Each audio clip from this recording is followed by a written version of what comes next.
அடுத்தது கூர்ப்பில் இருக்கிற இந்த இப்போ கூர்ப்பில் நாங்கள் ஆரம்பத்தில் வந்து கூர்ப்பின் அடிப்படாத பூமி எப்படி தோற்றமிட்டு அதை பார்த்து அப்படியே தொடர்ச்சியாக ஒவ்வொன்று உருவாக்கங்கள் பார்த்து கொண்டு வரோம். ப்ரோகரியோட்டாவுக்குரிய ப்ரோலித்தோப்புக்குரிய அங்கிண்ட முதல் யூக்கரியோட்டான்னு இந்த மாதிரியே தொடர்ந்து பார்த்து கொண்டு வரோம். அதில் இருக்கிற யூக்கரியோட்டாக்களின் பல்வகமையாக்கத்தில் வந்து நிறைய வருடங்கள் தரப்பட்டு இத்தனை மில்லியன் பில்லியன் வருடங்களுக்கு முதல் இப்படி வந்தது, இவை வந்தவங்க அந்த மாதிரி இருக்குது. அதில் இந்த விஷயம் 500 மில்லியன் வருடங்களுக்கு முதல் வந்து குறிப்பிட்ட 3 அங்கிகள் தரைக்குரிய குடியேற்றத்தை மேற்கொண்டது என்ற விஷயம் இருக்குது. அந்த 3 அங்கி எது என்ற குழப்பமும் இங்கே நிறைய பேருக்கு வருதுன்னு அதை ஞாபகம் வச்சுக்கிறதுக்கு தான் நாங்கள் பார்ப்போம். நார்மலாக எங்களுக்கு நாங்கள் இந்த விஷயம் இது மறக்க வாய்ப்பு இருக்குது. பட் இந்த ஒரு விஷயம் மறக்காது. என்னென்னா நாங்கள் இந்த யூக்கரியோட்டான்றதெல்லாம் தாண்டி இந்த அழகு 3ல் 4 பேரை பற்றி மெயினாக பார்ப்போம். கிங்டங்கள், அதாவது என்ன, kingdom Protista, kingdom funky, kingdom Plantae, kingdom Animalia. இந்த 4ம் என்ன நடந்தாலும் மறக்க மாட்டோம். Protista, funky, Plantae, Animalia. இது எங்களுக்கு நார்மலாக ஞாபகம் இருக்கிறது தானே.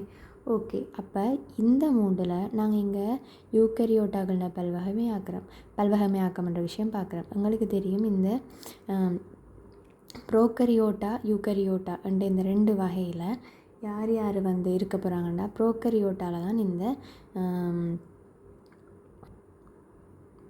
ப்ரோகரியோட்டாக்களில் தான் இந்த பாக்டீரியா பாக்டீரியா அதெல்லாம் போகுது. யூக்கரியோட்டா தானே ரெண்டு வரப்போகுது. எங்களோட ப்ரோட்டிஸ்டா, ஃபங்கி, பிளான்டே, அனிமாலியா வருது. அப்படிப்பட்டது அந்த யூக்கரியோட்டாக்களோட பல்வகமையாக்கம். இங்கே நாங்கள் இந்த ப்ரோட்டிஸ்டான்றது நீங்கள் நார்மலாக ஒரு இடத்துல படிச்சிருக்கீங்க, என்ன டைவர்சிட்டியில் தான் படிப்பீங்க. இது வந்து ஒரு செயற்கையான கூட்டம், அதாவது இப்படி உண்மையாக ஒரு கூட்டம் இல்லை.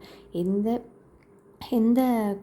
கிண்டத்துக்குள்ளேயுமே அடக்க முடியாதவங்களெல்லாம் சேர்க்கப்பட்ட ஒரு பொதுவான கூட்டம், ஒரு என்னென்னு சொல்கிற ஒரு பொது மூதாதை இல்லாத ஒரு கூட்டம் தான் என்னவாக இருக்க போகுது இந்த ப்ரோட்டிஸ்டா. அப்போ அவர் கொஞ்சம் விதிவிலக்கான மாதிரி தானே இந்த 4 பேரில். அவரை நாங்கள் தவிர்ப்போம். அவரை தவிர்த்தா இங்கே இப்போ எத்தனை பேர் இருக்காங்க? 3 பேர். இந்த 3 தான் கட்டாயம் இந்த 3ஆவும் இருக்க போகுது.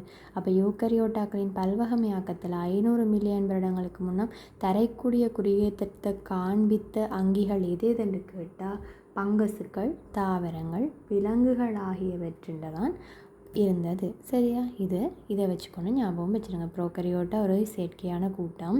அப்படி இருக்கீங்களா? அது தவிர்ந்த மிச்சம் 3 யூக்கரியோட்டாவும் தான் இன்னும் இருக்க போகுது. 500 மில்லியன் வருடத்துக்கு முதல் தரக்கூடிய குடியேற்றத்தை மேற்கொண்டதாக இருக்க போகுது. இதை விட இந்த ஒவ்வொரு வருடங்களும் அந்த வருடத்திற்குரிய என்னென்ன அந்த பாயிண்ட்ஸ், அதாவது எது தரக்கூடிய குடியேற்றம் இல்லாட்டி எது உருவாக்கப்பட்டது, அப்படி நாங்கள் பூமி உருவாயின 4.6 பில்லியனில் இருந்து ஆக கடைசி 195,000 வருடங்களில் வந்து இந்த மனித இனத்தின தோற்றம் வந்தது வரைக்கும் சில தரவுகள் எங்களுக்கு ஒவ்வொரு வருடோட இப்படியா 4.6, 3.5, 2.6 தொடர்ச்சியாக போகுது. இந்த விஷயங்களை வந்து இன்னொரு காணொளியில் தொடர்ச்சியாக பார்ப்போம்.